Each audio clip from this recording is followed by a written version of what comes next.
നമസ്കാരം. 2026 കേരള നിയമസഭാ തെരഞ്ഞെടുപ്പിൽ BJP മുഖ്യ പ്രതിപക്ഷമാകുമോ എന്നൊരു ചോദ്യം വരുന്നുണ്ട് കേട്ടോ. നിയമസഭാ മണ്ഡലങ്ങൾ തിരിച്ചുള്ള വോട്ട് കണക്കുകൾ പരിശോധിച്ചാൽ 110 ഇടങ്ങളിൽ മുന്നിലെത്തിയത് ആരാണ്? കോൺഗ്രസ്സാണ്. CPM 19ലേക്ക് ചുരുങ്ങിയപ്പോൾ BJP മുന്നിലെത്തിയത് 11 മണ്ഡലങ്ങളിലാണ് എന്നുള്ള സൂചനകളുണ്ട്. വിശദമായിട്ടുള്ളൊരു മണ്ഡല പട്ടിക വായിച്ചു നോക്കിയാൽ നമുക്ക് മനസ്സിലാക്കാൻ കഴിയും ലോക്സഭാ തെരഞ്ഞെടുപ്പ് ഫലം കേരളത്തിൽ എന്താണ് സംഭവിച്ചത്. കേരളത്തിലെ ഭരണകക്ഷിയായിട്ടുള്ള CPMന് വലിയ ആഘാതമാണ് ഉണ്ടാക്കിയത് എന്നുള്ള കാര്യത്തിൽ സംശയമില്ല. 2019 സംസ്ഥാനത്ത് പാർട്ടി ആകെ ജയിച്ചിട്ടുള്ളത് ആലപ്പുഴയിൽ മാത്രമായിരുന്നു. എന്നാൽ ഇക്കുറി ആ ആലപ്പുഴ മണ്ഡലം കൂടി കോൺഗ്രസ് പിടിച്ചെടുക്കുന്ന ഒരു സാഹചര്യം ഉണ്ടായല്ലോ. കോൺഗ്രസ് കഴിഞ്ഞ തവണ വിജയിച്ചിട്ടുള്ള ആലത്തൂർ എന്ന് പറയപ്പെടുന്ന മണ്ഡലം പിടിച്ചെടുത്തുകൊണ്ട് ആ നാണക്കേട് ഒഴിവാക്കി എങ്കിൽ കൂടിയും ലോക്സഭാ തെരഞ്ഞെടുപ്പിൽ നിയോജക മണ്ഡലം തിരിച്ചുള്ള കണക്കുകൾ അല്ലെങ്കിൽ വോട്ടുകളുടെ കണക്കുകൾ ഇടത് ക്യാമ്പുകളെ അക്ഷരാർത്ഥത്തിൽ അമ്പരപ്പിച്ചിരിക്കുകയാണെന്ന് പറയേണ്ടിയിരിക്കുന്നു. മന്ത്രിമാർ ഉൾപ്പെടെയുള്ളവരുടെ നിയമസഭാ മണ്ഡലങ്ങളിൽ ഇടത് സ്ഥാനാർത്ഥികൾ പിന്നിൽ പോകുന്ന ഒരു സാഹചര്യം ഉണ്ടായത് എന്തുകൊണ്ടാണ് എന്ന് പഠിക്കേണ്ടിയിരിക്കുന്നു CPM. ലോക്സഭാ തെരഞ്ഞെടുപ്പിൽ 3 മുന്നണികൾക്കും നിയമസഭാ മണ്ഡലം അടിസ്ഥാനപ്പെടുത്തി ലഭിച്ച വോട്ടുകൾ പരിശോധിച്ചാൽ UDF എന്ന് പറയപ്പെടുന്ന 110 നിയമസഭാ മണ്ഡലങ്ങളിൽ വിജയിച്ചു കഴിഞ്ഞിരിക്കുന്നു. BJP ആകട്ടെ 11 നിയമസഭാ മണ്ഡലങ്ങളിൽ മുന്നിലെത്തുകയും ചെയ്തു. കഴിഞ്ഞ നിയമസഭാ തെരഞ്ഞെടുപ്പിൽ 99 സീറ്റുകൾ നേടിയ അധികാരം നിലനിർത്തിയ പാർട്ടിയാണ് ഇടതുമുന്നണി. ആ ഇടതുമുന്നണി ആകട്ടെ വെറും 19 നിയമസഭാ മണ്ഡലങ്ങളിൽ മാത്രമായി ചുരുങ്ങിപ്പോയി എന്നുള്ളതാണ്. അതിൽ തന്നെ CPMന്റെ 13 മണ്ഡലങ്ങളാണുള്ളത്. ബാക്കി 6 മണ്ഡലങ്ങൾ CPI ഉൾപ്പെടെയുള്ള ഘടകകക്ഷികൾ മത്സരിച്ച് ജയിക്കുന്ന മണ്ഡലങ്ങൾ ആണ് താൻ. ഇനി ഈ മന്ത്രിമാരുടെ മണ്ഡലത്തിൽ മണ്ഡലത്തിൽ അടക്കം ഇത്തവണയും UDF ഭൂരിപക്ഷം നേടി. മുഖ്യമന്ത്രി പിണറായി വിജയൻ 1.5 ലക്ഷം വോട്ടിന് വിജയിച്ച ധർമ്മടത്ത് ഇത്തവണ LDFന് ലഭിച്ചത് 2616 വോട്ടിന്റെ ലീഡ് മാത്രമാണ് എന്നുള്ളത് ശ്രദ്ധിക്കുക. 11 നിയമസഭാ സീറ്റുകളിൽ BJP 1-ാം സ്ഥാനത്തെത്തിയത് പുറമെ തിരുവനന്തപുരം, കോവളം, നെയ്യാറ്റിൻകര, ഹരിപ്പാട്, കായംകുളം, പാലക്കാട്, മഞ്ചേശ്വരം, കാസർഗോഡ് എന്നീ 8 മണ്ഡലങ്ങളിൽ 2-ാം സ്ഥാനത്തെത്താനും കഴിഞ്ഞു BJPക്ക് എന്നുള്ളത് മറന്നുപോകരുത്. BJP 1-ാമതെത്തിയ 11 മണ്ഡലങ്ങളും LDFന്റെ സിറ്റിംഗ് സീറ്റുകളാണ് എന്നുള്ള കാര്യവും ഓർത്തുവെക്കുക. ഇതിൽ മന്ത്രിമാരായിട്ടുള്ള K രാജന്റെ ഒല്ലൂർ, V ശിവൻകുട്ടിയുടെ നേമം, R ബിന്ദുവിന്റെ ഇരിഞ്ഞാലക്കുടയും ഒക്കെ ഉൾപ്പെടുന്നുവെന്നത് ഇടതുപക്ഷത്തിനെ ഞെട്ടിച്ചിരിക്കുന്നതാണ് എന്നുള്ള കാര്യവും മറന്നു പോകരുത്.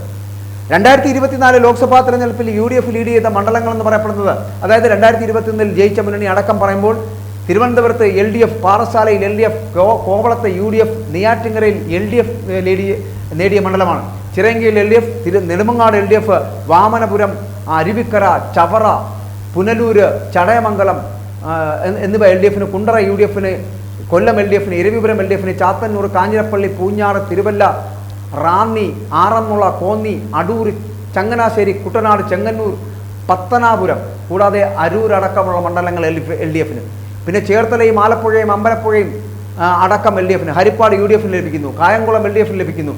കരുനാഗപ്പള്ളിയും പിറവം UDFന് ലഭിക്കുന്നു. പാല UDFന് ലഭിക്കുന്നു. കടുത്തുരുത്തി UDFന്, ഏറ്റുമാനൂർ LDFന് ലഭിക്കുന്നു. കോട്ടയം, മൂവാറ്റുപുഴ, കോതമംഗലം, ദേവികുളം, ഉടുമ്പൻചോല അടക്കം LDFന്. തൊടുപുഴ UDFന്, ഇടുക്കി LDFന്, പീരുമേട് LDFന്, കളമശ്ശേരി, വടവൂർ UDFന്, വൈപ്പിൻ LDFന്, എറണാകുളം, തൃക്കാക്കര, തൃപ്പുണിത്തറ, കൊച്ചി ഇവയൊക്കെ UDFനും, ചാലക്കുടി LDFനും, പെരുമ്പാവൂർ UDFനും, ആലത്തൂർ UDFന്, കുന്നത്തുനാട് LDFന്, ഗുരുവായൂർ, ചിറ്റൂർ, നെന്മാറ, വടക്കാഞ്ചേരി, പട്ടാമ്പി, ഒറ്റപ്പാലം, കൊങ്ങാട്, മണ്ണാർക്കാട് മാത്രമാണ് അപ്പോൾ അവിടെ UDFന് ലഭിക്കുന്നത്. പാലക്കാട് UDFന് ലഭിക്കുന്നു. തിരൂരങ്ങാടി UDFന് ലഭിക്കുന്നു. പക്ഷേ താനൂർ UDFന് ലഭിക്കുന്നു. തിരൂർ UDFന് ലഭിക്കുന്നു. കോട്ടക്കൽ UDFന് ലഭിക്കുന്നു. തവനൂറും പൊന്നാനിയും തൃത്താലയും LDFന് ലഭിക്കുന്നു. കൊണ്ടോട്ടിയും മഞ്ചേരിയും പെരിന്തൽമണ്ണയും മലപ്പുറവും വേങ്ങരയും അടക്കം UDFന് ലഭിക്കുന്നു. വള്ളിക്കുന്ന് UDFന് ലഭിക്കുന്നു. ബാലുശ്ശേരി എന്നുള്ളത് LDFന് ലഭിക്കുന്നു. ഏലത്തൂർ LDFന് ലഭിക്കുന്നു. കോഴിക്കോട് എന്ന് പറയപ്പെടുന്നത് നോർത്ത്, കോഴിക്കോട് സൗത്ത് ഇവ LDFന്, ബേപ്പൂർ LDFന്, കുന്നമംഗലം LDFന്, കൊടുവള്ളി മാത്രമാണ് അവിടെ UDFന് ലഭിച്ചിട്ടുള്ളത്. മാനന്തവാടി LDFന്, സുൽത്താൻ ബത്തേരി, കൽപ്പറ്റ, തിരുവമ്പാടി ഇവയൊക്കെ UDFന്, ഏറനാട് UDFന്, നിലമ്പൂർ LDFന്, വണ്ടൂർ UDFന്, കൂത്തുപറമ്പ് UDFന്, വടകര UDFന്, കുറ്റിയാടി LDFന്, നാദാപുരം LDFന്, കൊയിലാണ്ടി LDFന്, പേരാമ്പ്ര LDFന്, തളിപ്പറമ്പ് LDFന്. അവിടെ ഇരിക്കൂർ മാത്രമാണ് ലഭിക്കുന്നത്, അത് UDFന് കിട്ടുന്നു. അഴീക്കോട്, കണ്ണൂർ LDFന്, പേരാവൂര് കൂടാതെ മഞ്ചേശ്വരം ഇവ UDFന് ലഭിക്കുന്നു. കാസർഗോഡ് UDFന് ലഭിക്കുന്നു. ഉദുമയും തൃക്കരിപ്പൂരും മങ്കടയും അടക്കമുള്ള മങ്കട UDFനും അങ്കമാലിയും UDFന് ലഭിക്കുന്നു. ഇതൊക്കെ അവരുടെ മണ്ഡലങ്ങളാണ്. ഇനി ഇവിടെ ഇതിൽ LDF മുന്നിലെത്തിയ മണ്ഡലങ്ങൾ എന്ന് പറയപ്പെടുന്നത് 2021 അതായത് LDF വർക്കലയിൽ CPM, മാവേലിക്കരയിൽ CPM, കുന്നത്തൂർ RSPയുടെ ലെനിൻ RSP, കൊട്ടാരക്കരയിൽ CPM, വൈക്കത്ത്, കയ്പമംഗലം, കൊടുങ്ങല്ലൂർ, താനൂർ, ആലത്തൂർ, മാത്രമല്ല കുന്നംകുളം ഇവിടങ്ങളിലെല്ലാം CPM, ഷൊർണൂർ CPM, മലമ്പുഴ, തലശ്ശേരി, ധർമ്മടം, മട്ടന്നൂർ, കാഞ്ഞങ്ങാട്, പയ്യന്നൂർ, കല്യാശ്ശേരി, ചേലക്കര അടക്കമുള്ള മണ്ഡലങ്ങളിൽ അന്ന് വിജയിച്ചിരിക്കുന്നത് CPM. ഇവിടെ BJP മുന്നിലെത്തിയ മണ്ഡലങ്ങൾ നോക്കാം. BJP മുന്നിലെത്തിയ മണ്ഡലങ്ങൾ എന്ന് പറയപ്പെടുന്നത് ഒന്ന് കഴക്കൂട്ടമാണ്, മറ്റൊന്ന് വട്ടിയൂർക്കാവ്, മറ്റൊന്ന് നേമമാണ്, ആറ്റിങ്ങൽ, കാട്ടാക്കുട, മണലൂർ, ഒല്ലൂർ, തൃശ്ശൂർ, നാട്ടിക, പുതുക്കാട്, ഇരിഞ്ഞാലക്കുട ഇവയെല്ലാം LDFിൻ്റെ മണ്ഡലങ്ങളിൽ നിന്ന് പെടുന്നവയാണ്.